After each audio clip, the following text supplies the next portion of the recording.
Health और physical health दोनों important है। फिजिकल हेल्थ खराब होने से मेंटल हेल्थ भी खराब हो जाती है। स्ट्रेस है, स्ट्रेस बेकार में लोग लेते हैं कि परेशान। स्ट्रेस की वजह से इंसान क्या होता है, चिड़चिड़ा हो जाता है। ये सारा कुछ होता है ब्रेन से रिलेटेड। नमस्कार दोस्तों, मैं दीक्षा चौधरी, स्वागत है आपका HBN न्यूज में। तो आज हमारे साथ मौजूद है मुख्य अतिथि जो आपको बताएंगी कि कैसे आप अपनी मेंटल हेल्थ प्रॉब्लमों से छुटकारा पा सकते हैं। क्योंकि आजकल हम देखते हैं छोटी उम्र से लेकर बढ़ती उम्र के लोगों में मानसिक स्वास्थ्य समस्याएं देखने को मिलती हैं। तो सबसे पहले तो मैम आपका मैं धन्यवाद करूंगी कि आपने अपना कीमती समय हमें दिया।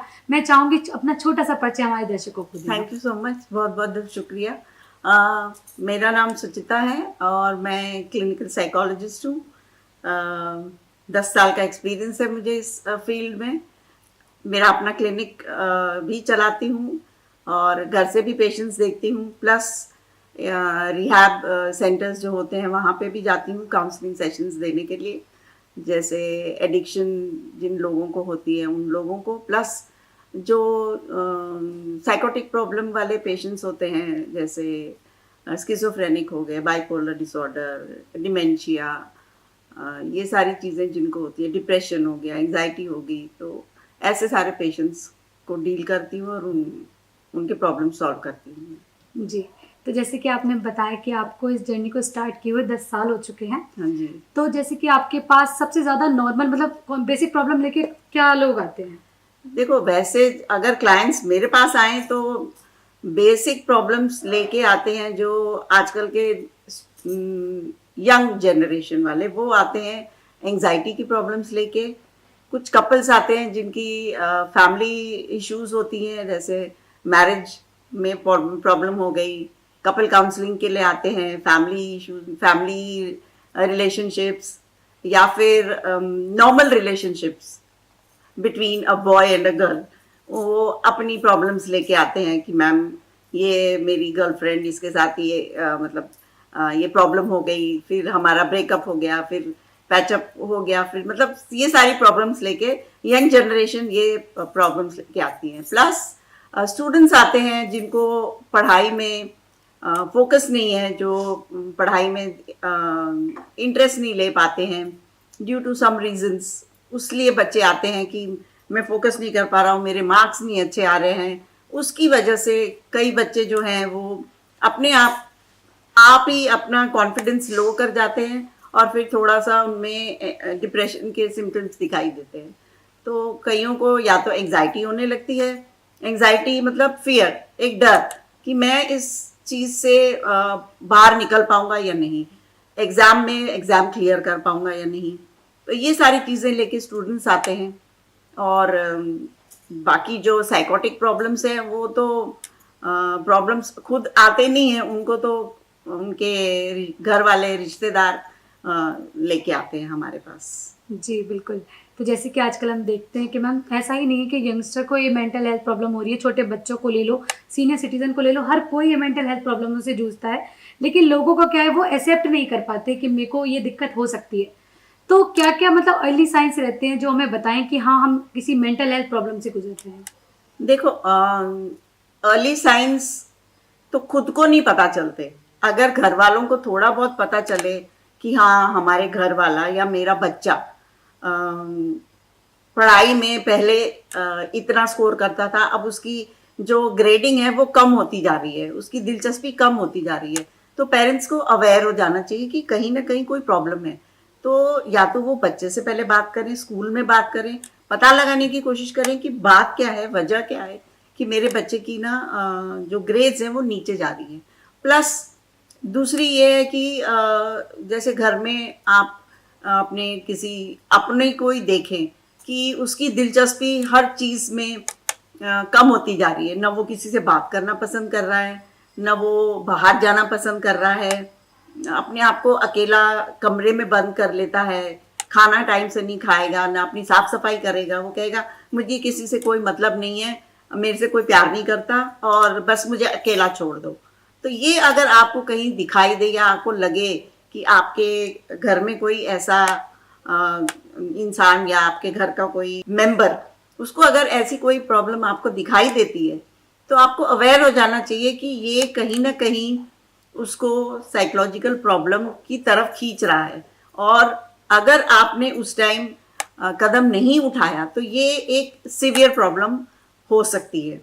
और सीवियर प्रॉब्लम ना हो उसके लिए आपको जल्दी से जल्दी एक काउंसलर के पास जाना, एक साइकोलॉजिस्ट के पास जाना जरूरी होता है। ये नहीं समझना चाहिए कि अगर हम इसको ले गए या हम खुद गए एक काउंसलर के पास या एक साइकियाट्रिस्ट के पास तो सोसाइटी क्या बोलेगी, लोग क्या बोलेंगे, घर वाले क्या बोलेंगे, रिश्तेदार क्या बोलेंगे। यार लोग हैं, रिश्तेदार हैं, आजकल थोड़ा बहुत सबको समझ में आता है, लेकिन पहले था लोग ये समझते थे कि शायद इसके दिमाग में कोई प्रॉब्लम है, ये पागल है। या उससे पहले जो थे हमारे पुराने पूर्वज, वो लोग ये समझते थे कि इसके ऊपर किसी ने काला जादू कर दिया, ब्लैक मैजिक है, या कुछ रात को कहीं ये चला गया तो पेड़ के नीचे गया होगा तो कुछ इसके ऊपर हो गया है, इसको भूत का असर हो गया इसलिए ऐसा बिहेव कर रहा है, फिर उसको तांत्रिक के पास लेके जाना। तो ये सारी चीजें जो है ये सारा कुछ सुपरस्टिशियस, मतलब हम जैसे हिंदी में बोलेंगे दकियानूसी। तो आजकल के ज़माने में ऐसा नहीं है, हर चीज़ का इलाज है। तो ये नहीं समझना चाहिए कि ये कोई भूत प्रेत या मैजिक या ये इस वजह से नहीं होता, ये सारा कुछ होता है ब्रेन से रिलेटेड। तो अगर आपने सही वक्त पे सही कदम उठा के उसको साइकोलॉजिस्ट के पास या साइकियाट्रिस्ट के पास ले गए तो वो इंसान संभल जाएगा।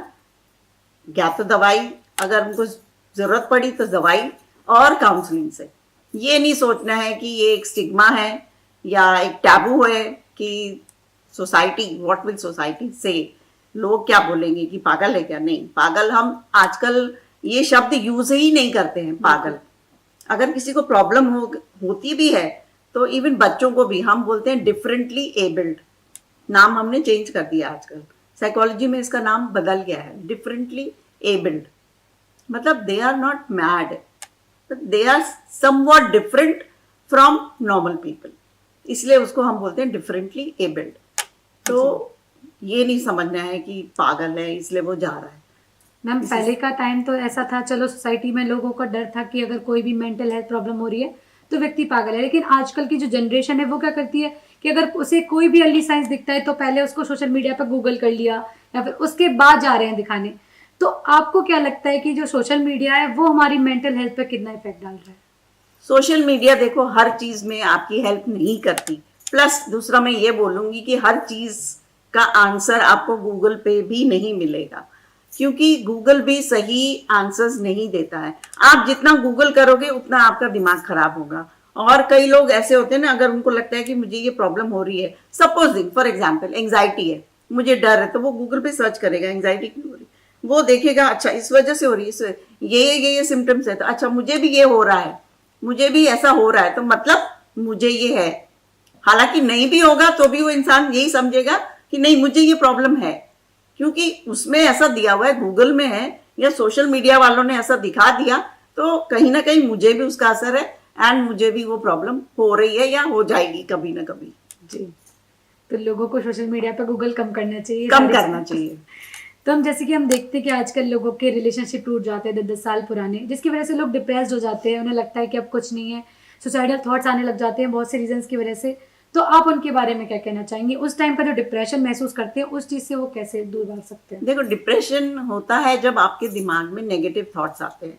अगर आपके रिलेशनशिप में कहीं कभी कोई प्रॉब्लम आ रही है, कॉन्फ्लिक्ट्स हो रहे हैं हस्बैंड एंड वाइफ में, या सपोजिंग मैं आजकल की जनरेशन का लूंगी, जैसे बॉयफ्रेंड गर्लफ्रेंड आजकल होते हैं, बहुत जल्दी जल्दी उनमें ना कभी टूट रहे हैं जुड़ रहे हैं, टूट रहे हैं जुड़ रहे हैं। हस्बैंड एंड वाइफ में भी लड़ाई झगड़े देखो होते हैं। कहा जैसे हम हिंदी में बोलते हैं दो बर्तन है तो खटकेंगे तो जरूर, बिल्कुल। तो घर में भी ऐसी होती है।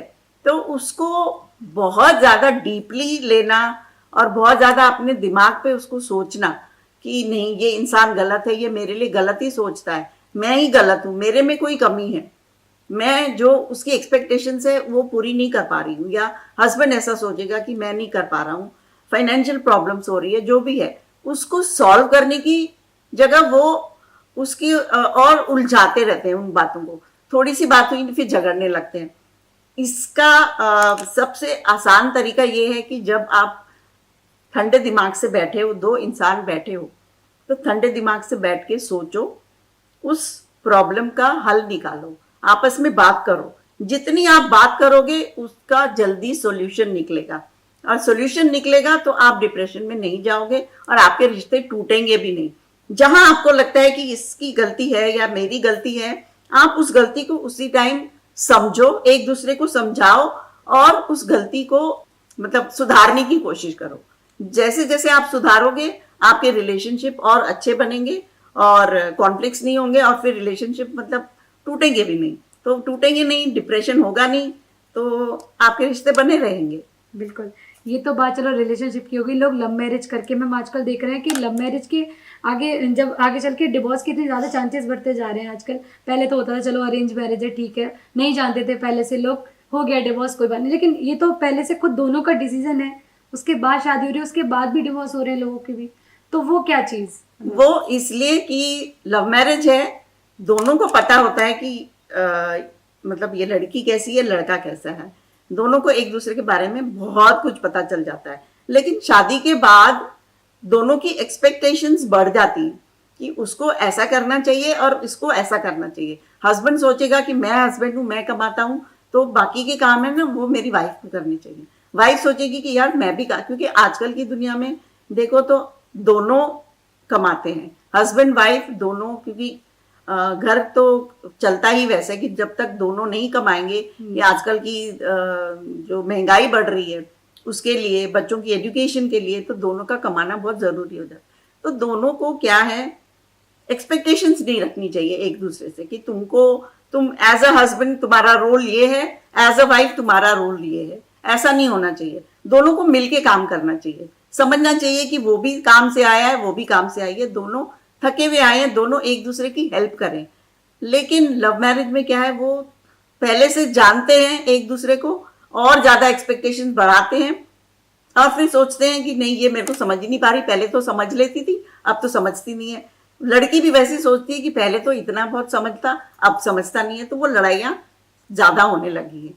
इस वजह से लव मैरिज में बोलते हैं कि जल्दी से जल्दी लड़ाइयाँ शुरू होती हैं, कॉन्फ्लिक्ट्स होते हैं, और वो यही चाहते हैं कि जल्दी से जल्दी रिश्ता टूटे, क्योंकि उनको लगता है ये आसान तरीका है कि जल्दी टूट गया, जल्दी तो हम वो आगे मूव कर जाएगा, मैं आगे मूव कर जाऊंगी, क्योंकि मैं भी नौकरी कर रही हूँ, वो भी नौकरी कर रहा है, मुझे भी आगे कोई मिल जाएगा, मुझे भी आगे कोई मिल जाएगी।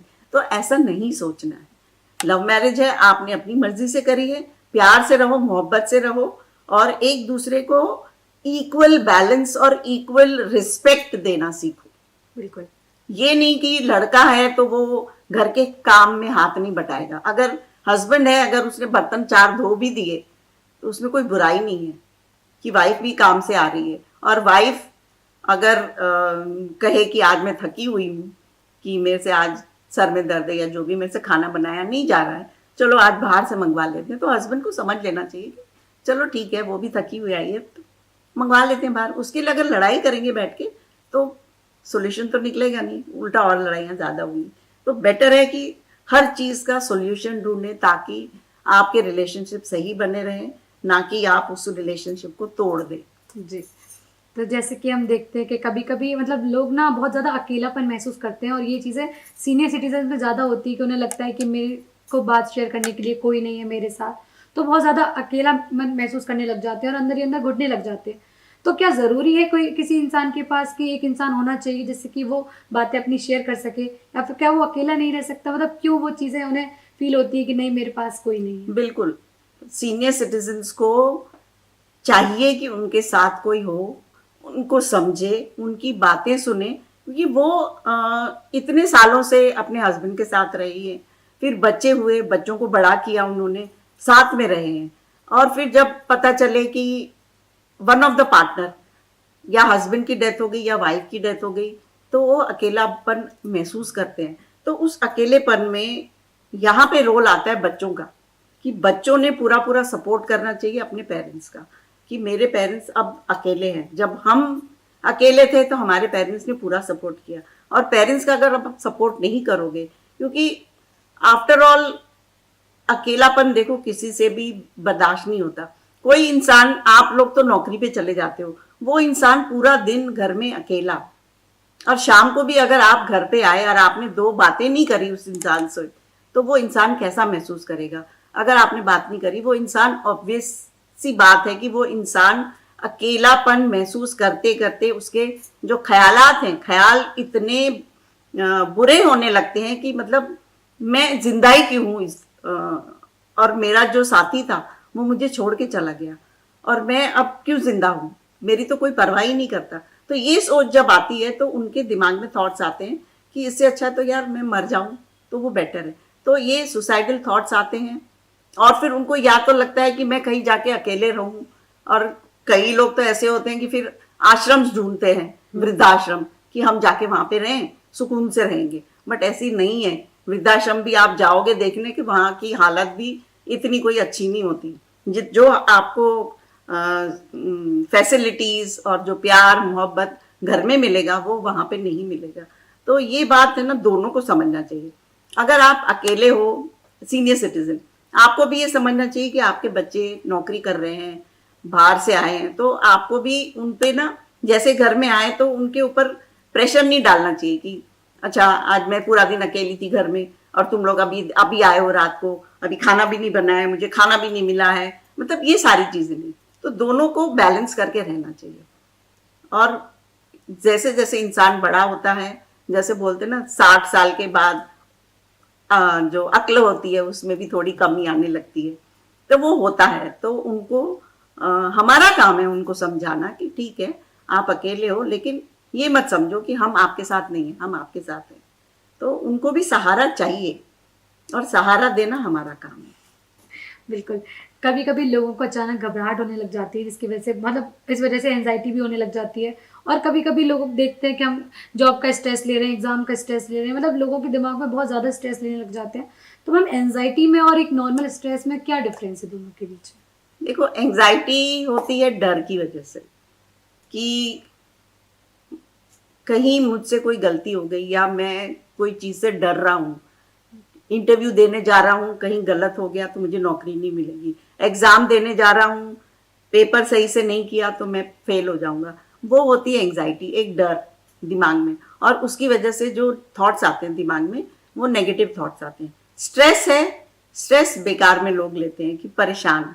स्ट्रेस की वजह से इंसान क्या होता है, चिड़चिड़ा हो जाता है, डर नहीं रहता, उसको चिड़चिड़ापन आता है कि मुझे ये काम मेरे से नहीं संभल रहा है, तो वो चिड़चिड़ा, वो स्ट्रेस लेता है दिमाग में कि मैं नहीं कर पा रहा और मेरे से हो ही नहीं पा रहा है और मैं कर भी नहीं पाऊंगा। तो वो चिड़चिड़ापन, उसकी वजह से, जैसे इंग्लिश में हम बोलते हैं फ्रस्ट्रेट हो जाना, फ्रस्ट्रेशन, फिर उसकी वजह से फिर गुस्सा आने लगता है उनको, स्ट्रेस की वजह से गुस्सा। ठीक है, तो stress is different, anxiety is different. Stress लेना मैं कहती हूँ अच्छी बात नहीं है। जितना ज्यादा आप स्ट्रेस लोगे ना उतना ज्यादा आपके हार्ट पे असर होता है। और एंजाइटी इज डिफरेंट। एंजाइटी क्या है, डर है, एक नेगेटिव थॉट। आपको अपनी सोच को ही बदलनी है। जहां नेगेटिव थॉट आया कि ये ऐसा करूंगा तो गलत क्यों होगा, गलत, ये सोच के निकलना है कि जो भी करूंगा सही करूंगा और उसका नतीजा जो होगा सही होगा। तो वो नेगेटिव थॉट अपने आप निकल जाएगा और आपका डर भी भाग जाएगा, तो एंजाइटी भी दूर हो जाएगी। तो एंजाइटी इज डिफरेंट। स्ट्रेस तो लोग अब नॉर्मल, जैसे एक लेडी है घर की, उसको लास्ट मोमेंट पे पता चले कि आज घर में मेहमान आ रहे, हस्बैंड का कॉल आया कि यार मेरे फ्रेंड्स आ रहे हैं, तो वो स्ट्रेस लेके बैठ जाएगी कि हाय भगवान, घर में मेहमान आ रहे हैं, खाना बनाना है, घर में कुछ चीज नहीं है, कैसे करूंगी, कैसे बनाऊंगी, टाइम नहीं है मेरे पास। वो होता है स्ट्रेस, कि वो बेमतलब में दिमाग में परेशानियां ले रही है और चिड़चिड़ी हो जाती है, फ्रस्ट्रेशन आता है कि कर पाऊंगी कि नहीं कर पाऊंगी। ये सोचने की बजाय कि मैं अब आप आ रहे हैं, वो तो आप मना नहीं कर सकते, तो उन चीजों को मैं सॉल्व कैसे करूं, प्लानिंग कैसे करूं कि अच्छा ये आ रहे हैं, इतने बजे आएंगे, तो इतने बजे तक मैं ये चीजें बना सकती हूँ, प्लान कर लो। ये चीजें, कुछ चीजें हैं जो बाहर से मंगवा के उनको खिला सकती हूँ, कुछ बना सकती हूँ। तो प्लानिंग करके चलोगे तो स्ट्रेस होगा नहीं और आपका चिड़चिड़ापन, फ्रस्ट्रेशन सब दूर हो जाएगा। जी। तो जैसे कि हम देखते हैं मैम कि लोगों को क्या होता है कि अगर कहीं भी चोट लग जाती है, अभी मान लो कोई भी दिक्कत हुई तो फिजियोथेरेपिस्ट के पास चले गए, हार्ट से रिलेटेड प्रॉब्लम हुई तो कार्डियोलॉजिस्ट के पास चले गए, लेकिन लोगों को पता ही नहीं कि मेंटल हेल्थ भी कितनी ज़्यादा ज़रूरी है। तो आप क्या कहना चाहेंगी उसके बारे में कि क्या हमारी मेंटल हेल्थ हमारी फिजिकल हेल्थ से भी ज़्यादा ज़रूरी है? मतलब दोनों के कैसे बैलेंस कर सकते हैं? देखो, हेल्थ देखो तो मैं कहूँगी कि हेल्थ दोनों इम्पोर्टेंट है, फिजिकल हेल्थ भी इम्पोर्टेंट है, मेंटल हेल्थ भी इम्पोर्टेंट है। आपकी फिजिकल हेल्थ अगर खराब हुई, उसकी वजह से आपको मेंटल हेल्थ की प्रॉब्लम हो सकती है। जब आपको पता चलेगा कि मेरे लिवर में प्रॉब्लम है या मेरी किडनी में प्रॉब्लम है, कोई फिजिकल प्रॉब्लम, किसी को पता चला मुझे कैंसर हो गया, तो वो अंदर ही अंदर उसको वो चीज़ खाई जाती है और वो अंदर ही अंदर घुटता रहता है। जितना ज़्यादा वो अंदर घुटेगा उतना ज़्यादा मेंटली वो अब परेशान होता रहेगा और उसकी वजह से मेंटल इलनेस होती है लोगों को। So this is the difference कि मेंटल हेल्थ और फिजिकल हेल्थ दोनों इंपॉर्टेंट है। फिजिकल हेल्थ खराब होने से मेंटल हेल्थ भी खराब हो जाती है। जी फिजिकली आप फिट रहोगे तो मेंटली भी फिट रहोगे आप। जी। तो जैसे कि हमने एक वर्ड सुना है सोशल मीडिया पे बहुत ज़्यादा चल रहा है, ओसीडी। जैसे हम बोलते हैं कि सफाई का कीड़ा है या बार बार लॉक चेक कर रहे हैं, चीज़ों को गिन रहे हैं। तो मैम मतलब ये चीज़ है क्या? ये ओसीडी भी एक टाइप का एंग्जाइटी ही है, एक डर। उनको एक डर बैठा रहता है कि मैंने अगर ये काम किया है, तो उनको डर रहता है कि शायद नहीं किया, तो वो बार बार चेक करते हैं ताला। अब मुझे उसको लगता है कि मैंने बंद नहीं किया, तो उसको डर लगता है कि अरे यार बंद नहीं किया तो चोर चले आएंगे घर में। और ओसीडी मैंने ये सफाई करी, उसको लगता है नहीं सफाई नहीं करी, अगर फिर जाके देखेगा कि साफ साफ नहीं ना तो दोबारा से साफ करेगा। तो ये एक डर होता है कई लोगों में कि डर की वजह से वो एक कंपल्शन बन जाता है उनका, ऑब्सेशन, कि ये करना है मुझे, और फिर वो करते करते एक कंपल्शन बन जाती है, कंपलसरी कि मुझे करना ही है। हाथ अगर उनको लगेगा कि मेरे हाथ साफ नहीं है, एक ऑब्सेशन होता है कि मेरा हाथ गंदा है गंदा है गंदा है, तो उसको बार बार धोएगा, तो वो कंपलसरी हो जाता है उसके लिए, कंपल्शन। और फिर वो मिला के ऑब्सेसिव कंपल्सिव डिसऑर्डर, तो इसको बोलते हैं ओसीडी। तो ओसीडी के कई तरह के होते हैं, चाहे वो हाइजीनिक लो, चाहे फिर वो आप कंटामिनेशन का हो। लोगों को लगता है कि बिस्तर गंदे हैं, वो बार बार बेडशीट बदलते हैं। कई लोग अपने आप को सोचते हैं कि मैं गंदा हूँ, 10 बार नहाएंगे, बाहर से आएंगे फिर नहाएंगे, उनको लगता है कि बाहर के जर्म्स या जो है वो मुझे लग गए तो मैं बार बार नहाऊंगा। हाथ धोने जाएंगे, उनको लगे मेरा हाथ धो साफ नहीं है, 10 बार हाथ धोएंगे, साबुन से धोते रहेंगे। तो ये एक ना ऑब्सेशन हो जाता है उनके दिमाग में कि, और कई लोगों को ऐसा होता है कि अगर मैंने ये चीज एक बार करी, अगर उसको दोबारा नहीं किया, तीसरी बार नहीं किया करने के लिए, तो कहीं मेरे घर वालों को उसकी वजह से प्रॉब्लम हो जाएगी। मैंने ऐसे भी केसेस देखे हैं कि लोगों को ऐसे लगता है कि अगर मैंने ये चीज बार बार नहीं करी, लॉक ठीक से बंद नहीं किया, वो बार बार अगर चेक नहीं किया, तो चोर आ जाएगा। अगर अपने आप को उनको लगता है कि मैंने खुद को अपने आप से ड्रेसअप अच्छे से नहीं किया, तो मेरे घर वालों को कोई बीमारी हो जाएगी, मेरे घर वालों को कोई परेशानी हो जाएगी, उनके दिमाग में ये बैठा रहता है। तो वो ओसीडी एक अलग टाइप की ओसीडी होती है, वो उनके दिमाग से बहुत जल्दी जाती नहीं है, उनको बहुत समझाना, उसके लिए काउंसलिंग काउंसलिंग काउंसलिंग बहुत ज़्यादा ज़रूरी है। जी। तो मैं आखिरी में जानना चाहूँगी कि आप हमारे दर्शकों को क्या सलाह देना चाहेंगी कि वो अपनी डेली रूटीन में क्या कौन सी आदतें अपनाएं जिससे कि कोई भी उन्हें मेंटल हेल्थ प्रॉब्लम हो रही है तो उससे वो छुटकारा पा सके, और कौन सी हैबिटों से वो मेंटल हेल्थ प्रॉब्लम आए ही ना? डेली रूटीन में मैं तो सबसे पहले ये कहूँगी कि आप एक्सरसाइज ज़रूर करें, वॉक पे ज़रूर जाएं, अपनी डेली रूटीन डाइट पे ज़रूर ध्यान दें, अच्छा खाना खाएं, प्लस लोग आजकल बोलते हैं मेडिटेशन, लेकिन मेडिटेशन इतना ज़्यादा लोगों से होता नहीं है, क्योंकि उसके लिए थोड़ा फोकस करना, और ये तो थोड़ी सी ना डीप ब्रीदिंग एक्सरसाइज करनी चाहिए। अब वो डीप ब्रीदिंग एक्सरसाइज जैसे हम भी सिखाते हैं, जो एंग्जाइटी के पेशेंट्स होते हैं ना, उनको ज़्यादातर ये डीप ब्रीदिंग एक्सरसाइज अगर हम कराएं तो बहुत फ़ायदा होता है। इसमें क्या करना होता है, डीप ब्रेथ लो 6 सेकेंड के लिए, 3 सेकेंड के लिए रोकना होता है सांस को, फिर 9 सेकेंड उसको धीरे धीरे धीरे धीरे एक्सेल करना होता है। ये 5 बार करो, इनहेल, होल्ड, एक्सेल, और अपनी ब्रेथ के ऊपर फोकस करो। तो ये सारा कुछ आप रूटीन में करोगे ना, तो आपका जो मेंटल हेल्थ की इश्यूज वो आपको परेशान नहीं करेंगे और कभी होंगी भी नहीं। तो अब सबसे एक इम्पॉर्टेंट चीज मैं यही बताना चाहूंगी कि खुद से प्यार करना सीखो। Love your self, because self love is very important. जब तक आप अपने आप से प्यार नहीं करोगे ना, तब तक आप अपने आप को सुधार नहीं पाओगे, चाहे वो फिजिकल प्रॉब्लम हो, चाहे वो मेंटल प्रॉब्लम हो, या कोई भी प्रॉब्लम हो। तो खुद से प्यार करना सीखो, which is very very important. और उसके लिए डेली रूटीन बनाओ, एक्सरसाइज, योगा, और वॉक पे जाओ, डाइट का ध्यान दो अपना, अच्छा खाना खाओ। आजकल जो बच्चों को भी हम बोलते हैं जंक फूड और ये सब, कभी चलो ठीक है महीने में एक बार खा लिया, it's okay, but every day it's not good. Alcohol is also not good, drinking every day, smoking is also not good. तो इन चीज़ों से थोड़ा परे रहें। तो जितना ज़्यादा अपना ध्यान रखोगे, इसका मतलब क्या है कि हम खुद से प्यार करते हैं। खुद से प्यार करना मतलब खुद का ध्यान रखना। जितना खुद का ध्यान रखोगे उतना आप ठीक रहोगे।